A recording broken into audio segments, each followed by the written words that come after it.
No one clapped when they called my name, until a stranger stood up and shouted, "That's my boy." I stood there in my uniform, surrounded by proud families. Moms wiping tears, dads with cameras, siblings yelling names.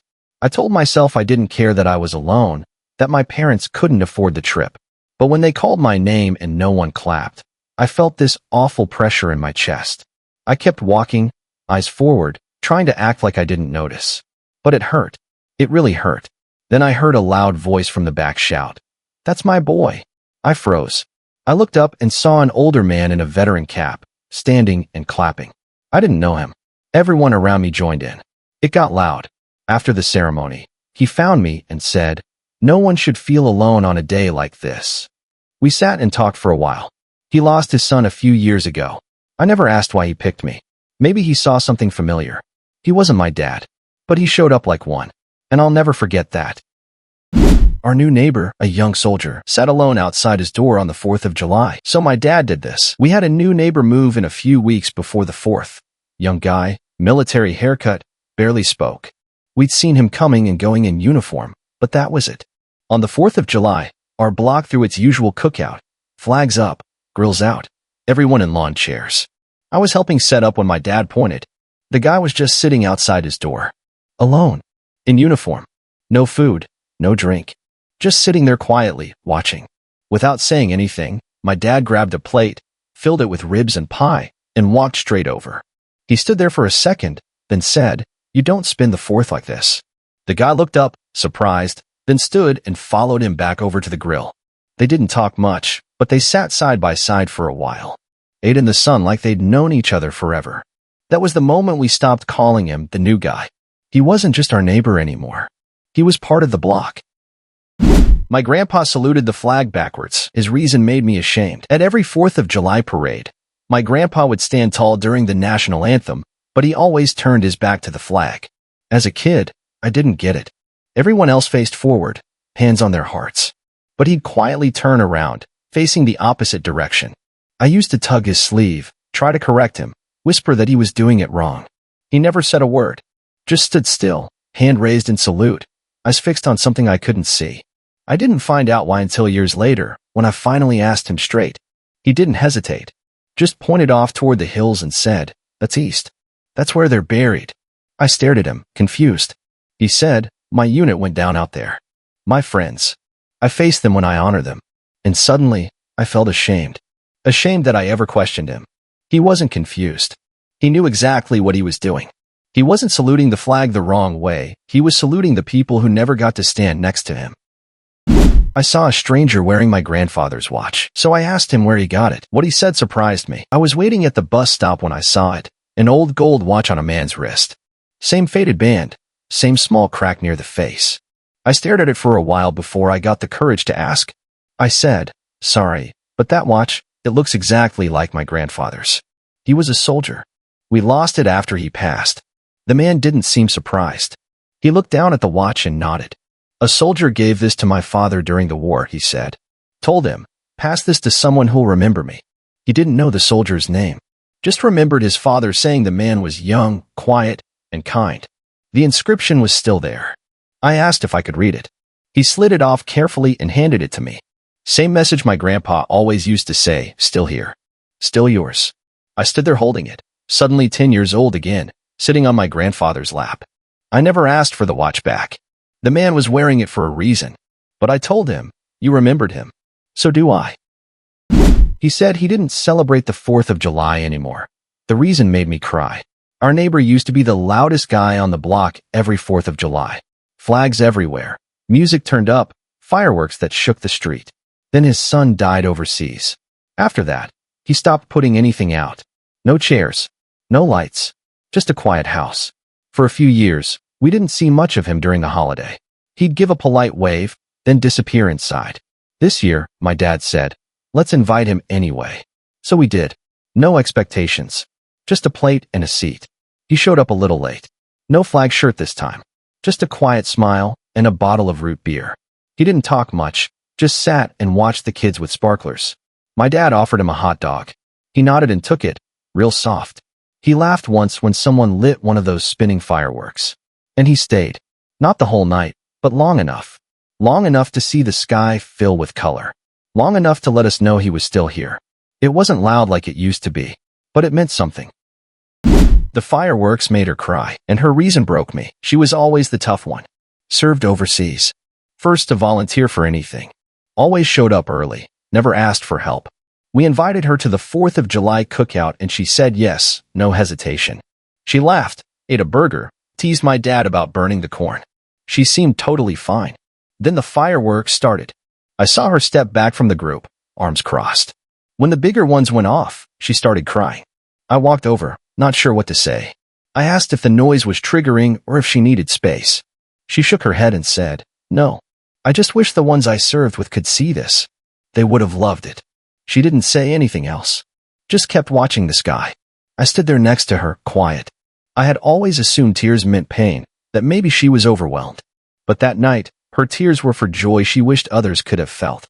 She wasn't breaking down. She was remembering, honoring. I'll never forget the way she looked up at that sky like she was seeing it for all of them. It was our neighbor's first 4th of July without her husband. What the town did surprised her. It was her first 4th without him. Her husband passed that spring, and everything about the block felt off without their lawn decorations and country music playing from their porch. No chairs out, no grill, just silence. I remember walking past her yard and feeling that emptiness. We all did. No one said anything, but the whole town felt it. So one neighbor brought over a few balloons. Another showed up with a speaker. Then someone else dropped off folding chairs. No one knocked. No one asked. They just set up in her yard like it was still the same as every other year. And somehow, it was. Someone played his favorite song. The kids ran through sprinklers. Someone handed her a paper plate full of ribs. She didn't cry. She didn't give a speech. She just sat there in the same old lawn chair, hands folded, eyes full. When the sun started going down, I heard her whisper, soft like she was talking to him, "He would have loved this." And we all felt it. We weren't celebrating the holiday that day. We were celebrating him. She photobombed his re-enlistment photo. He found her again a year later. He kept the photo for a year. A blurry shot from his re-enlistment, nothing special except for the girl in the background. She wasn't looking at the camera, just passing through, half smiling at something off screen. My dad always said he couldn't explain it. Something about her stuck with him. He never got her name. Just knew she was visiting her cousin on base. And then she was gone. A year later, he got transferred. New base, new faces. He stopped by the commissary and nearly dropped his coffee when he saw her. Same face. Same smile. He walked up and said, "You owe me a second photo." She looked confused. Said, "Do I know you?" He reached into his wallet and pulled out the re-enlistment picture. Her eyes widened. "Wait, that's me," she said. He nodded and grinned. "Took me a year to find you." She laughed and said, "Well, let's make the second one count." That second photo? It's in every family album. Because she said yes. And because a random background blur in one picture ended up being my mom. She jumped into the same stranger's car twice. Years later, I was born. The first time my mom met my dad, she jumped into the wrong car. He was parked outside the base, waiting for a friend. She thought it was her ride share. The second she saw a stranger behind the wheel, she panicked, then burst out laughing. She apologized, face bright red, and practically fell out of the car. He laughed too, but never got her name. They didn't talk. Just one weird, funny moment they both remembered for some reason. A year later, new city, new base. He was sitting in a car outside a takeout place when a woman opened the door, paused, and went wide-eyed. It was her. Same mistake. Same guy. She stared at him and said, "Oh my God, not again." He nearly choked on his drink. This time they talked. Got dinner. Traded stories. Realized the universe had a strange sense of humor. And they've been together ever since. Every time they tell it, they argue about who was more embarrassed. But I just smile. Because two totally wrong cars somehow led to me. I played with a stranger every night while deployed. Now we share a last name. I was deployed on a ship halfway across the world. I worked maintenance, long hours, barely slept. At night, I'd log into this online game. Nothing serious, just something to quiet my brain. I always picked mechanic. One night I got paired with a sniper who barely spoke, but we worked together like we'd been playing for years. The next night, he showed up again. And the next. Eventually, we started talking. He made me laugh when I really needed it. We never exchanged names. Just gamer tags and late-night chats. But after a few months, I found myself waiting for him, not the game, him. One night, after a bug wiped out our gear, I messaged, "You're the only reason I still log on." He replied, "Same." That was it. We started emailing, then calling. It took 2 years before we met in person. And when we did, it felt like catching up with someone I'd known forever. A year later, we got married. At the wedding, our cake had our usernames written in icing. Most people laughed. But for us, it was the most honest part. Because 2 people, in 2 war zones, found peace in a video game lobby.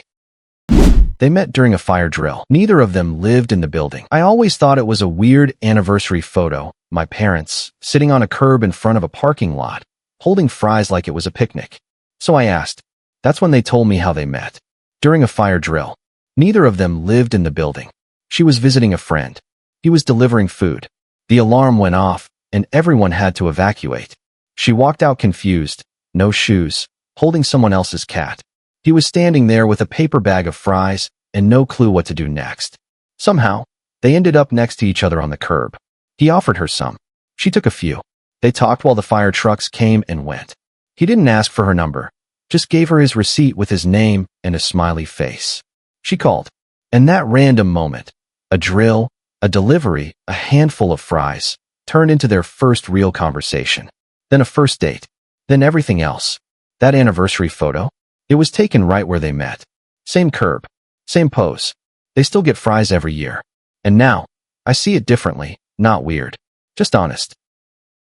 She accused him of stealing her umbrella. What he said made her embarrassed. It was pouring outside the bookstore. She spotted a guy closing an umbrella by the door, navy blue, curved handle, little scratch near the tip. She pointed and said, "Wait, that's mine." He looked confused. Doubt it. Mine's got a coffee stain on the inside. She grabbed it, flipped it open, and sure enough, there it was. Faint, ring-shaped, like someone rested a paper cup on the fabric. She froze. Okay, maybe it just looks exactly like mine. He smiled. Or maybe we both shop at umbrellas for people who lose things. They both laughed. Then stood there awkwardly under the awning, watching the rain come down harder. Well, he said, since it's obviously mine, you're welcome to share it. She almost said no.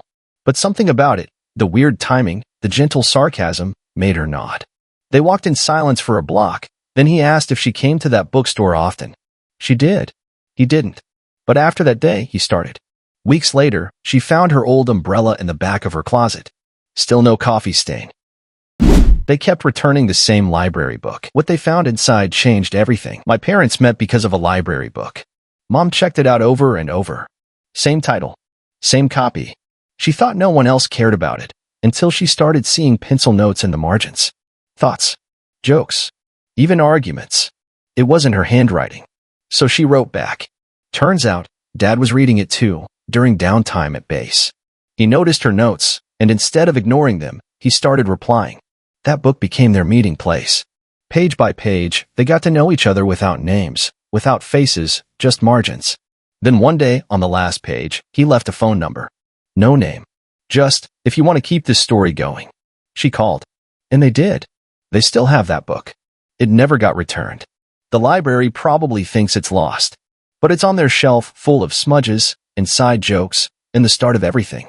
Sometimes, when I ask how they fell in love, they hand it to me instead of answering. I was named after the author. She tripped over his duffel bag at the train station. What happened next changed everything. My parents met because of a duffel bag. Mom was rushing through the train station, already in a mood, when she tripped over this huge bag someone left in the middle of the platform. She turned around and snapped. Seriously? Dad was the owner of the bag. He stood up, apologized way too politely, and moved the bag like it had feelings. She rolled her eyes and kept walking. Thought that was it. But 10 minutes later, when she boarded her train, guess who was in the seat next to hers? They sat in awkward silence for a while. Then one of them made a joke. Then another. By the second hour, they were sharing snacks and playlist recommendations. She still insists she never even wanted to take that train. But every anniversary, they do the same trip. Same time. Same seats. And yeah, Dad still brings that duffel bag. If a random accident ever led to something unforgettable, subscribe or follow. And tell me how fate found you in the comments.